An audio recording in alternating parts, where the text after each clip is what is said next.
Hello everybody, and welcome today to the start of a brand new survival series. Today is going to be kind of a cursory introduction to Grounded. Grounded, as of today, for me, as of the time I'm recording this, is in its very last day of early access. Tomorrow, it will be dropping into its full 1.0 release. This game has been in early access for, I believe, around 2 years now. Been receiving steady updates in that time, continuing to add more content, be that more enemies, more biomes, more story, more craftables, more building materials, more of everything that you expect from a survival game. It's going to get a whole lot more of that tomorrow. But in the meantime, I wanted to hop in, and since I've been playing in this world for a lot of hours, I think when I checked my save before loading this up to record this video, I think that I've survived something like 260 in-game days on this particular save, and I've done a couple of shorter other saves, but this has definitely been my primary world here in Grounded. And so yeah, I basically wanted to take this opportunity to show off a couple of my builds, say goodbye to them, not necessarily forever. I still might come around and mess around in this world myself at some point, but kind of say goodbye to this world for the time being, at least, and also kind of talk through how we will be handling the new release, given that this game is not exactly new, but we are going to be going through a lot of new content. You can, turn all of these pesky waypoint markers off for you guys. Grounded is kind of your typical survival crafting game in a lot of ways, except, as it has been obvious for the last couple minutes, you are very, very tiny. We are stuck in this game world that is the backyard of this particular house that you can kind of see here in the distance. We are roughly the size of an ant or a mosquito. And let me take care of these guys real quick. That's possible.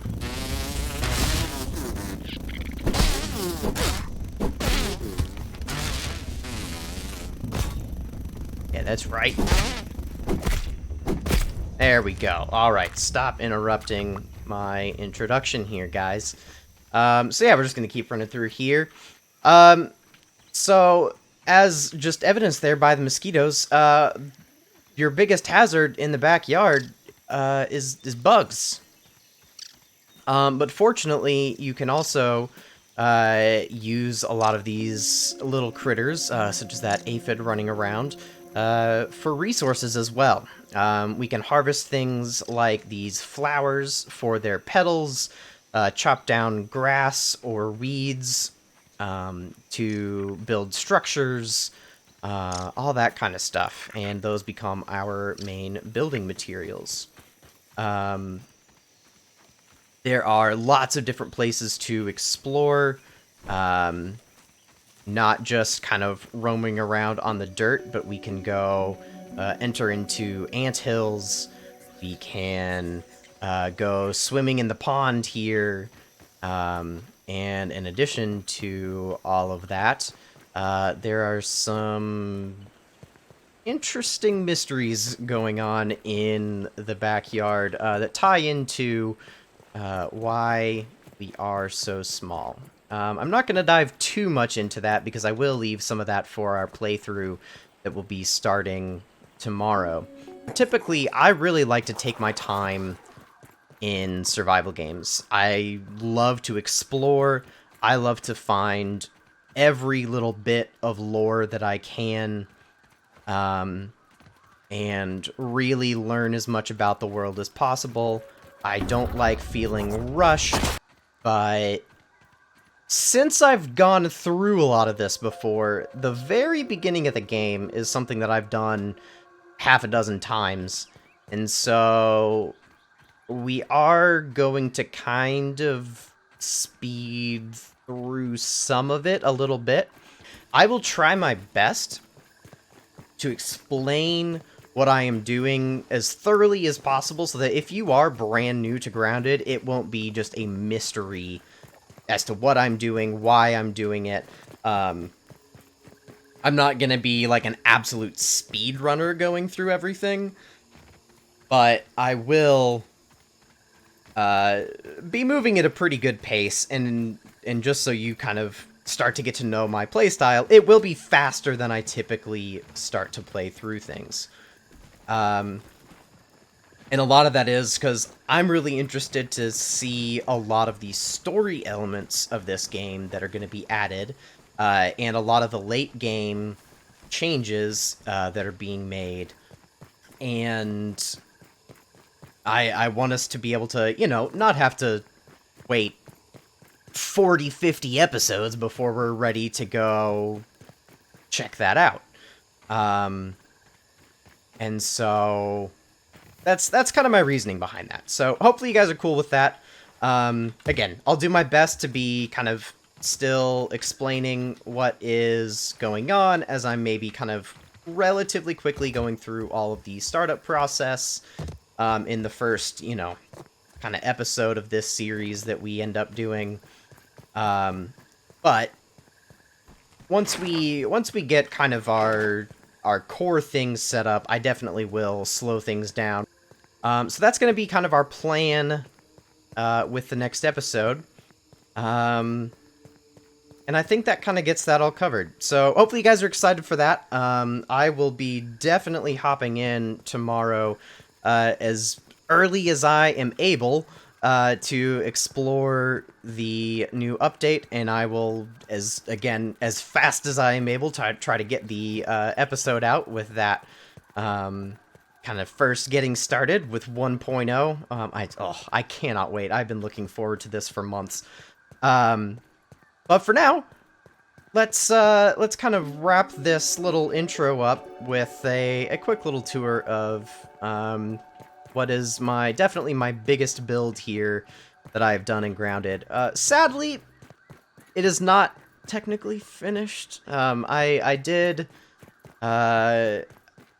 not actually get a chance to wrap up this castle, so there are definitely some holes up there, and you can see some incomplete blueprints.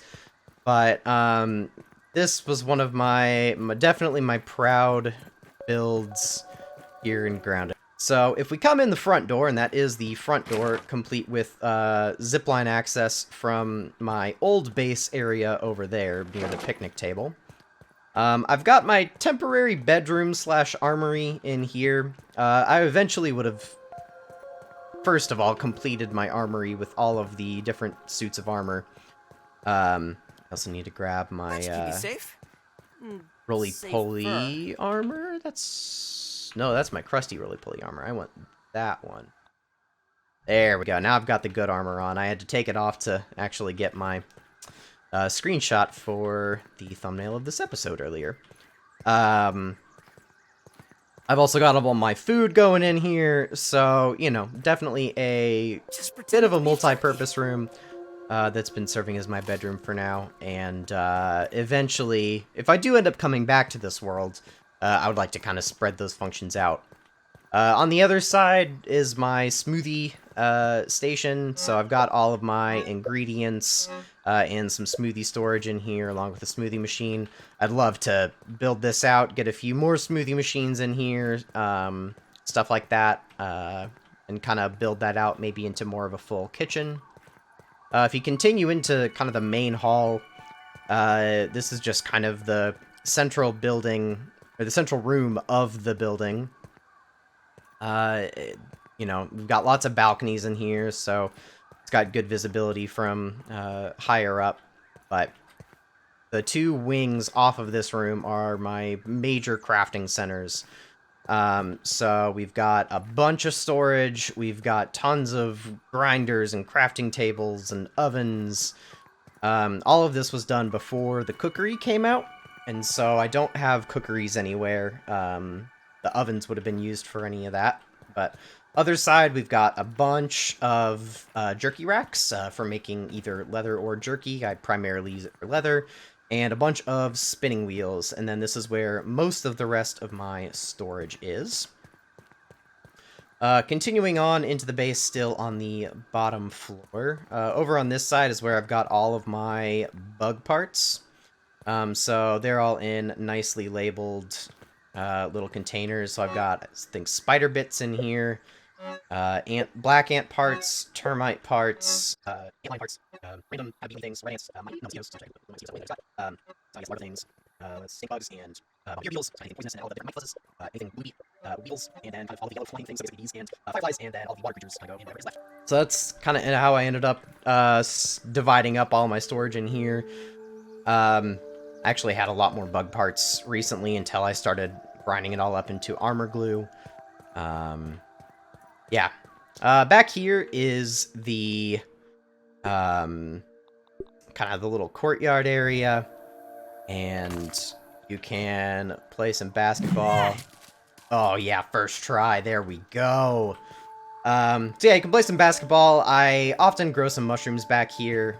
Not even really for the food or the resources, but just because it is kind of nice to have something growing inside the castle. I've got a bunch of storage that I try to keep stocked with stems, and then in here, grass. It's much easier said than done, because sometimes gathering mass resources can get a little bit tedious, I will admit. As with any game, trying to collect too many of a resource can get a little tiring. But I've also been building a lot, so anytime I get excess resources, they get used almost immediately. Most of the rest of my tower sections have not really been filled in, so we can start kind of going upstairs, but I don't think there's really that much going on. But you can see we've got some of these balconies to look down on what's going on below. We can see into the courtyard pretty nicely. If you're feeling really fancy, you can even shoot the basket from up here. And then up here's where things are not quite finished. But I started getting up to some of these upper stories and was working out exactly how I wanted to finish this place off. But, you know, it's still a nice little area. Over on this side, I actually do have another set of zip lines to either take me to the hedge or to the oak tree. And then down below, we have just some more rooms kind of all over the place. If I either wanted to make them into additional bedrooms, or I could use something if they ended up making any more... I have a canteen on me? Oh, there it is. Not used to the new look. Don't even need to boil it. There we go.